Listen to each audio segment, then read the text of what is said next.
parti l'ambulance. C'est la femme du directeur qui est partie faire le marché avec une ambulance. Ah bah donc ton gosse, il était décédé. Et t'as eu ça? Ah, j'ai eu ça. Oh, c'est choquant quand même. 3000 tonnes de mangue produites chaque année en Casamance, 80% pourries là-bas. Ouais, je sais. T'as pas de problème pour lancer ton business. Le problème que t'as, il est dans ton mindset. Tu te bloques tout seul. Je suis hyper heureux de ce voyage, hyper heureux des gens que j'ai rencontrés. Je vous avoue que je me sentais très très bien à Dakar et j'aurais peut-être même voulu encore prolonger quelques jours. Bonjour à tous et bienvenue dans ce dernier jour du vlog. Donc, je suis parti sur un coup de tête ici à Dakar. Pour ceux qui ne me connaissent pas, je m'appelle Marvin Diaye, j'ai 27 ans. Je suis marié, papa d'un incroyable petit garçon et je suis également fondateur de Fréchéo et Ultra. Ultra est une société qui fait de l'accompagnement aux entrepreneurs où on leur apprend à gagner plus d'argent, plus de temps et une meilleure qualité de vie. Et en plus, j'ai réalisé un petit livre qui s'appelle Fauché à 18 ans et millionnaire à 23 ans. J'ai assez parlé. Maintenant que vous me connaissez, je vous explique un peu qu'est-ce qu'on va faire là. Alors, vous l'avez vu, avec mon oncle, j'ai visité du coup son champ. Et là ici, j'ai un entrepreneur local qui m'a envoyé une invitation. Il m'a dit, ah écoute, je suis dans les eaux minérales, ça t'intéresse, qu'on se voit et tout. Je me dis, bah écoute, franchement, oui, avec plaisir. Comme j'aime le dire, moi je suis pas quelqu'un qui est difficile d'accès en réalité. Beaucoup de gens pensent que c'est le cas. Je suis pas quelqu'un qui est difficile d'accès, c'est rester dans ma vie qui est difficile.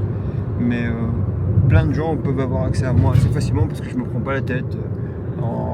Je m'entraîne au Basic Fit, je fais mes courses de temps en temps dans des magasins classiques. Donc, je veux dire, c'est assez facile d'accès. Donc voilà. Maintenant, l'idée c'était donc de voir un peu son ressenti par rapport du coup à ma vision de moi, ce que j'ai vu sur le champ de mon oncle par rapport à l'eau. Et j'aimerais bien savoir en fait c'est quoi en gros les challenges, comment il procède. J'ai hâte du coup qu'il nous parle de ça maintenant dans ce repas. Ensuite du coup on reviendra donc à l'hôtel. On fera peut-être une après-midi donc chill tranquillement à l'hôtel. Je l'ai dit plein de fois mais vraiment venir au Sénégal ici était une des meilleures décisions que j'ai prises depuis très longtemps. C'est vraiment source d'énormément d'opportunités et en fait j'ai décidé je pense en décembre de cette année de créer un event gratuit pour les locaux et payant pour les étrangers. On va faire une immersion business ici au Sénégal et l'idée ça va être d'apporter de la valeur et de joindre un peu ça sera un peu un event je ne vais pas dire caritatif parce que c'est pas le cas, mais par contre un moment pour faire découvrir les opportunités qu'il y a ici au Sénégal, un moment pour faire évoluer les entrepreneurs dans leur business, un moment également pour faire découvrir donc le pays, la mentalité et les gens. Et j'ai déjà 2-3 intervenants très sympas qui sont chauds. D'ailleurs pour ceux qui seraient intéressés de venir à une immersion à Dakar, écrivez-moi du coup immersion sous cette vidéo.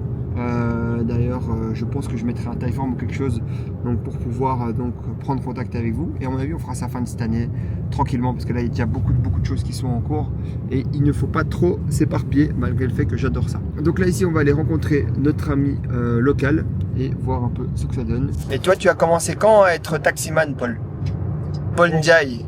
Bon en fait moi je suis pas réellement taximan.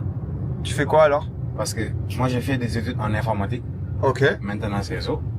Mais Okay. vu que c'est un peu compliqué de trouver un travail ici concernant ce domaine, parce que des fois tu déposes tes CV un peu partout, bon, tu as du mal à recevoir des appels et tout. Donc du coup, pour ne pas trop rester à la maison, il y a un ami qui m'avait proposé ce travail. Ok. Et j'ai commencé à travailler en attendant de trouver quelque chose de mieux. Mais j'aimerais bien réaliser le travail de mon papa. C'est un artisan en fait. Ok, et il fait quoi comme métier? Il construit des aquariums. C'est quoi des aquariums? Ouais, des aquariums. Il construit des aquariums. En même temps, il fait la maintenance aussi.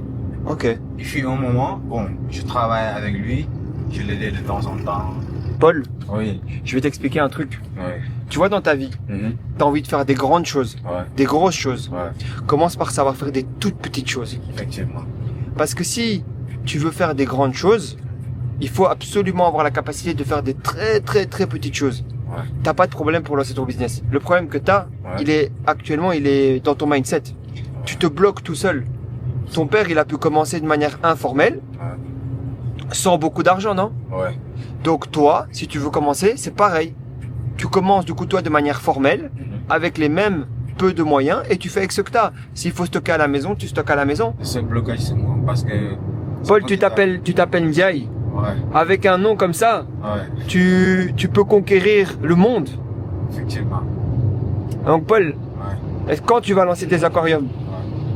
J'ai ton numéro, hein. Ouais. Donc tu m'envoies quand une photo pour les aquariums, comme ça je vais pouvoir montrer à mes followers. pas de souci. En décembre de l'année prochaine, Oui. je vais faire un événement au Sénégal. Mhm. Un événement pour aider les entrepreneurs ici locaux Ouais. à développer leurs projets et développer également leurs rêves, donc Ouais. de pouvoir se développer économiquement. Est-ce que si tu viens à cet événement, Ouais. je peux compter sur toi sur le fait que tu es avancé par rapport à ton business? Ouais, Ouais? ouais, Sûr? sûr. À partir d'aujourd'hui, Ouais? je vais commencer à me consacrer du temps, beaucoup plus de temps sur ce travail-là, en fait. Ok, merci Paul. Tu vas faire du marketing sur les réseaux sociaux? Ouais. Tu vas faire du marketing avec TikTok? T'as un téléphone, hein? Ouais, Ouais, t'as un iPhone, t'en as même deux. Waouh! T'as deux iPhones, Paul. Avec ça, t'as tout pour pouvoir commencer. Il y a plein de vidéos gratuites pour apprendre. J'ai fait une vidéo sur les réseaux sociaux, gratuite, je t'enverrai le lien. D'accord. Création de contenu. D'ailleurs, je vous mettrai le lien à vous aussi qui regardez ce story. Création de contenu. Si donc tu veux pouvoir donc créer du contenu facilement sur les réseaux sociaux, la vidéo est là. Elle est gratuite, disponible. D'accord. Et avec ça, du coup, tu vas pouvoir développer ton business. Paul, prends soin de toi. Donc, prenez soin de vous aussi et bonne journée à vous. Merci Paul, toi aussi. C'est pas prévu, mais si on peut apporter de la valeur gratuitement, ça coûte rien et ça fait plaisir. Donc voilà, on vient d'arriver au cabane. Ah mais c'est magnifique. Franchement, tu sais que dans mes rêves, j'aimerais bien avoir un jour un restaurant comme ça. Ah bon? Ouais, c'est trop bien. Ah, il faut mettre son focus quelque part, mais Exactement. pour le moment c'est pas la priorité. Mais non, c'est magnifique, c'est beau. C'est sympathique. Ouais, ça fait plaisir. À la base, mon projet, c'était la restauration. Ok. Je suis restaurateur de métier, de base. Je suis rentré en Côte d'Ivoire pour ouvrir une affaire familiale, Ok. un restaurant libanais, cartonne. Il y a 30 ans d'existence avec mes grands-parents. Je suis un très grand fan de la nourriture libanaise. Hein. Génial. Très grand fan. Bah, si à l'occasion tu passes sur Abidjan, Ok. je te donnerai le contact. C'est une maison comme on n'en fait plus récemment. Ok. C'est des vieilles maisons de cuisine, de recettes de grand-mère où tu manges comme si tu mangeais chez nous à table à la maison, dans un cadre qu'on a un peu rendu 2.0 quoi, à la page. Donc, voilà. Et à un moment donné, mon père a développé cette marque-là en 2016. Donc, c'est Donc la la Casamançaise. Incroyable. 2016. Et du coup, entre 2016 et 2020, ça a été très difficile pour lui parce qu'il a C'est fallu ce que j'allais dire, ouais. le marché, timide, gros investissements, apport privé au début. Lui sortait de l'immobilier. Mhm. On a toujours une promotion immobilière en Casamance. Et si tu veux, en ayant une deuxième activité où il faisait des forages Ouais. dans les villages, il avait des contrats avec des ONG où il allait mettre les puits, il allait des trucs comme ça. On a fait analyser l'eau et il s'est dit tiens, pourquoi pas lancer un truc comme ça. Il s'est rendu compte que la qualité de l'eau, c'est plus Mais naturel. Elle était à 100 mètres de chez nous. c'est quand même, enfin, Incroyable. j'adore, non mais en fait j'adore l'histoire de ton père parce que, tu sais, moi j'ai eu le raisonnement bête il y a 2-3 jours quand je vais sur le champ de mon oncle. Je vois l'eau qui sort, mais juste physiquement, tu vois. Ouais. Je me dis putain c'est quoi cette eau de fou, elle est claire. Et en fait les gens pensent, parce que je suis sûr que c'est un succès, enfin c'est un truc de fou parce que je la vois partout. Les gens pensent que pour lancer un truc qui marche, il faut l'idée du siècle, il faut que ce soit compliqué, etc. Il a vu de l'eau qui est bien, il a testé Exactement. et c'est fini. Et j'ai lancé un air, ça fait 1 mois sur le marché. Les jus de fruits. Ils sont là ici? 6 parfums. Ok. Voilà, tu peux les acheter partout, au champ, Ok. casino, ils sont disponibles partout. Et je fais, je suis précurseur de quelque chose, c'est que je fais du produit local dans une brique Tetra Pak exportable partout, avec un packaging révolutionnaire. de jus de Ah, fruits. waouh. Je vais te donner une version un petit peu plus. Ouais, je vais mettre dans la un vidéo, petit peu un plus peu mieux. zoomée. Et ça, c'est ma première gamme. Ok. L'année prochaine, j'en sors une autre. Ok. Au mois de juillet, tu connais le MAD. Oui, bien sûr. J'ai le MAD et la mangue c'est la saison qui Ouais. démarre. Je t'expliquerai, je rentrerai un peu plus dans les détails après, mais j'ai construit 2 usines. Ok. Une usine pour faire du jus de fruits et une usine pour raffiner de la purée. Donc dans lequel je rentre du fruit brut et je sors une purée qui est après exploitable dans la deuxième usine de jus de fruits. Tu sources où les mangues aujourd'hui? En Casamance. Ok. 3000 tonnes Mhm. de mangue produites chaque année en Casamance. 80% pourries là-bas. Ouais, je sais. J'ai entendu 60% moi, mais 80, ça m'étonne pas. Ça pourrit sur les arbres. On a Il dit, n'y a pas du système de collecte, il n'y a pas de gens informés.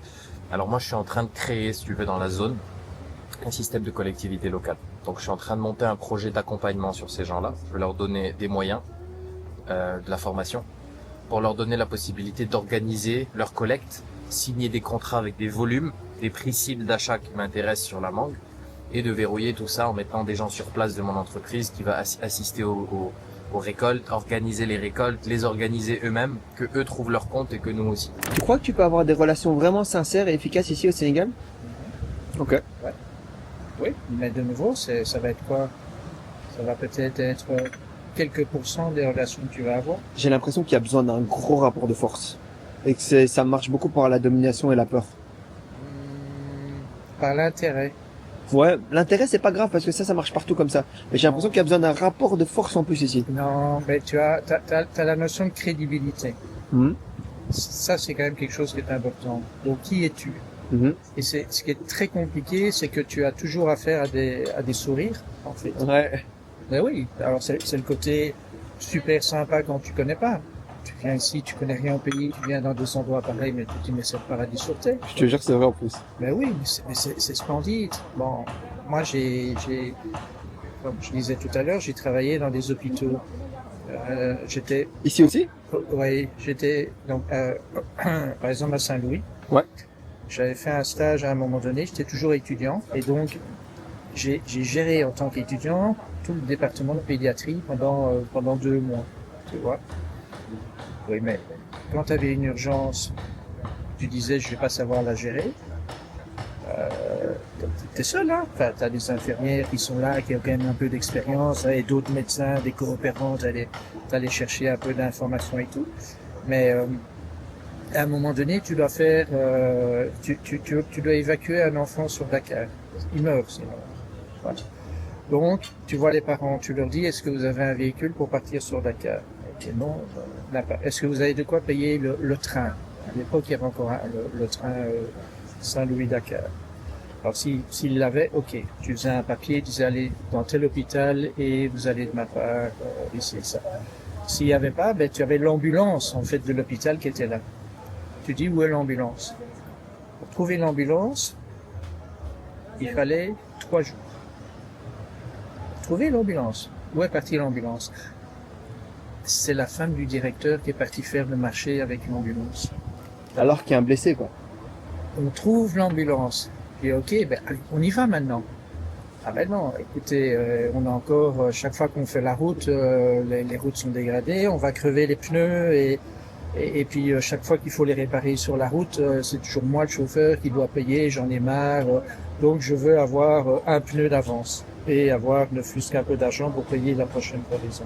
Je te dis bon ben ça va, maintenant t'as tout, on peut y aller, ça, parce que moi mon gosse il est presque mort maintenant. Hein. Ah, il dit non, on part pas. Moi j'ai pas les bons d'essence. C'est quoi ça, les bons d'essence? Ben, il faut que je mette l'essence dans la voiture. Mais c'est pas moi qui paye. Et il dit, mais c'est qui donne les bons d'essence? Ah, mais c'est le directeur. Elle va demander au directeur. Ah oui, non, il veut pas les donner. Pourquoi? Voilà. Ben, parce qu'en fait, les bons d'essence, ben, ça servait pour lui. Oh, purée. Voilà. Ah, ben, donc, ton gosse, il était décédé. Et t'as eu ça? Ah, j'ai eu ça. Oh. Et c'est fou de se dire ça parce que c'est-à-dire que t'avais des décès parce qu'il y avait une femme qui partait avec l'ambulance, donc la femme du directeur, et du coup dans ce cas-là, t'as des enfants en fait qui décèdent. Ça c'était il y a combien de temps? Ouf, ça c'était il y a une trentaine d'années. Hein. C'est choquant quand même.